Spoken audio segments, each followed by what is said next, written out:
নমস্কাৰ বন্ধু বান্ধৱীসকল, চৰকাৰী দুৱাৰ ইউটিউব চেনেলত আপোনালোকক আকৌ এবাৰ স্বাগতম জনাইছোঁ। বন্ধুসকল, আজি এইটো ভিডিঅ'ত বাৰ্থ চাৰ্টিফিকেট, জন্ম চাৰ্টিফিকেট কেনেকৈ এপ্লাই কৰে তাৰ বিষয়ে এইটো ভিডিঅ'ত আলোচনা কৰিম। গতিকে ভিডিঅ'টো শেষলৈ চাব।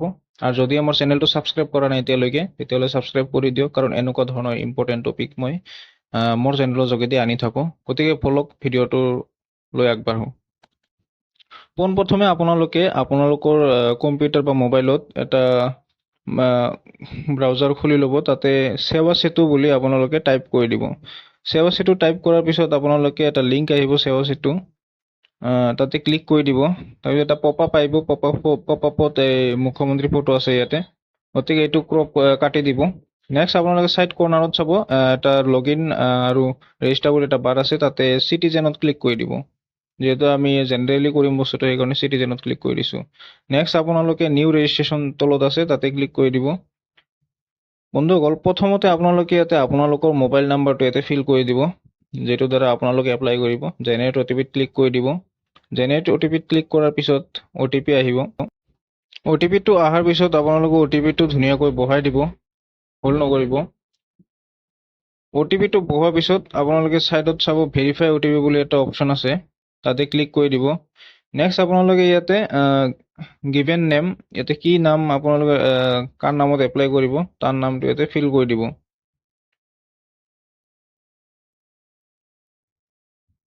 নেক্সট আপোনালোকে ইয়াতে জেণ্ডাৰ ফিল আপ কৰি দিব। তাৰপিছত ডেট অফ বাৰ্থ আপোনালোকে ইয়াতে ফিল আপ কৰি দিব লাগিব।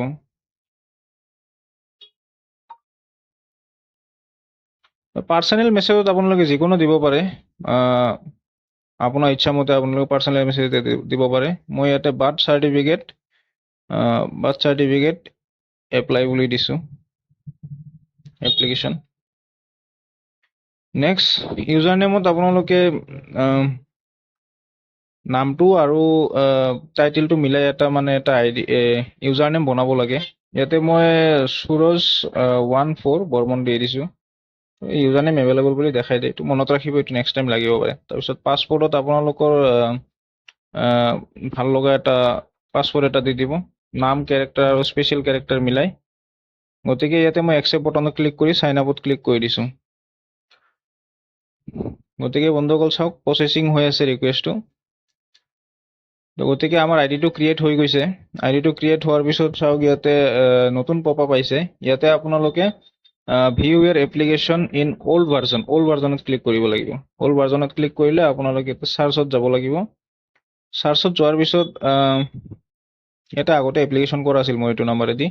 নেক্সট আপোনালোকে চাৰ্চত গৈ কিনে আপোনাৰ বাৰ্থ বুলি চাৰ্চ কৰি চাব, ইয়াতে permission for delayed birth registration এটা অপশ্যন আহিব, তাতে চাৰ্চত ক্লিক কৰি আপোনালোকে এপ্লাই বটনত ক্লিক কৰি দিব লাগিব।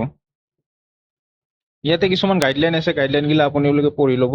তাৰপিছত ৰিকুৱাৰমেণ্টকেইটা চাই লওঁ। ৰিকুৱাৰমেণ্টত প্ৰথমতে scan copy of the application form, এইটো মেণ্ডেটৰী আছে, এইটো আপলোড কৰিব লাগিব।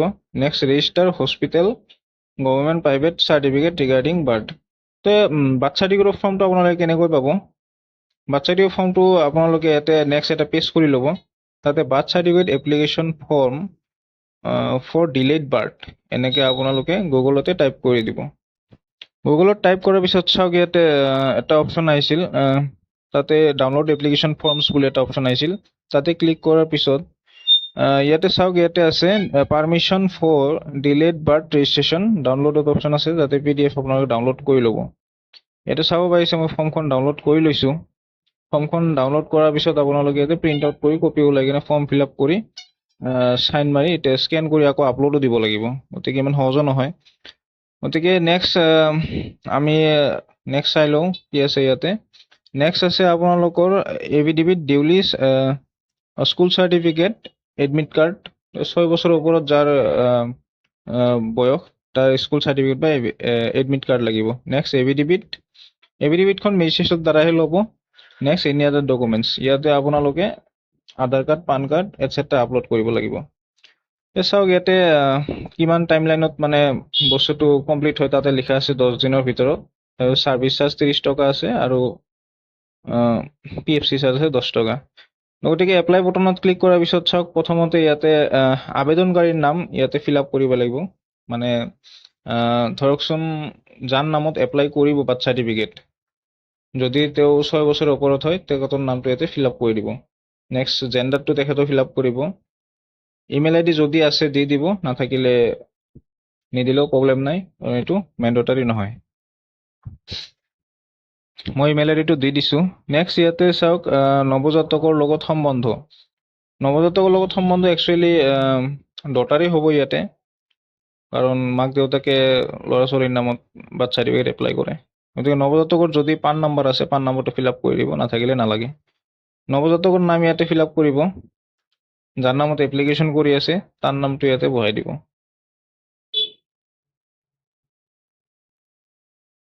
নেক্সট আপোনালোকে ইয়াতে জন্ম তাৰিখ, কোন তাৰিখে জন্ম হৈছিল এইটো আপোনালোকে চাৰ্টিফিকেট থাকিব হস্পিটেলৰ, সেই চাৰ্টিফিকেটৰ পৰা চাই জন্ম তাৰিখটো বহাই দিব। নেক্সট জেণ্ডাৰ বহাই দিব নৱজাতকৰ। ফাদাৰ্ছ নেম, এতিয়া যে বাচ্চাটো বা আবেদনকাৰীৰ যিটো দেউতাৰ নাম আছে এইটো ফিল আপ কৰি দিব। নেক্সট আপোনালোকে ইয়াতে আবেদনকাৰীৰ মাতৃৰ নাম ফিল আপ কৰিব লাগিব। বাচ্চাটো ক'ত জন্ম হৈছিল সেইটো ইয়াতে দি দিব লাগিব, হস্পিটেল নে ক'ত, ঘৰত হস্পিটেল দি দিব, আৰু ঘৰত হ'লে ঘৰ বুলি দি দিব। হস্পিটেলৰ নাম দি দিব।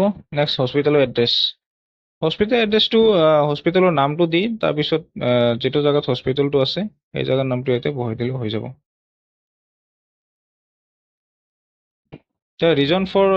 ৰিজন ফৰ বিং লেট, পলম হোৱাৰ কাৰণ।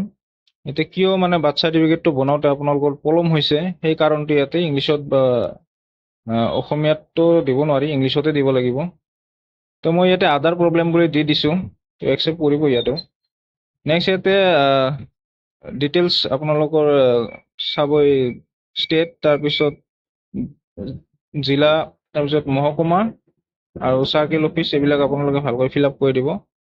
আৰু ভিলেজৰ ক্ষেত্ৰত যদি ভিলেজৰ নামটো ভুল আছে লিষ্টত, তেতিয়াহ'লে আদাৰ্ছ বুলি দি কেনে তাৰপিছত এতিয়া ভিলেজৰ নামটো আপোনালোকে মেনুৱেলি টাইপ কৰি দিব পাৰিব। তাৰপিছতে পিনক'ডটো বহুৱাই ল'ব, তাৰপিছত ছেভ এণ্ড নেক্সটত ক্লিক কৰি দিব।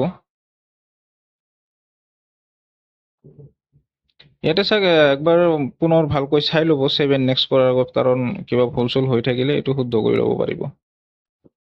ইয়াতে চাওক ডকুমেণ্টছৰ ক্ষেত্ৰত আপোনাৰ কি কি দৰকাৰ হ'ব। প্ৰথমতে ৰেজিষ্টাৰ হস্পিটেল গভৰ্ণমেণ্ট চাৰ্টিফিকেট যিটো আছে সেইটো লাগিব, school certificate, next school certificate লাগিব, তাৰপিছত এভিডেভিটটো লাগিব।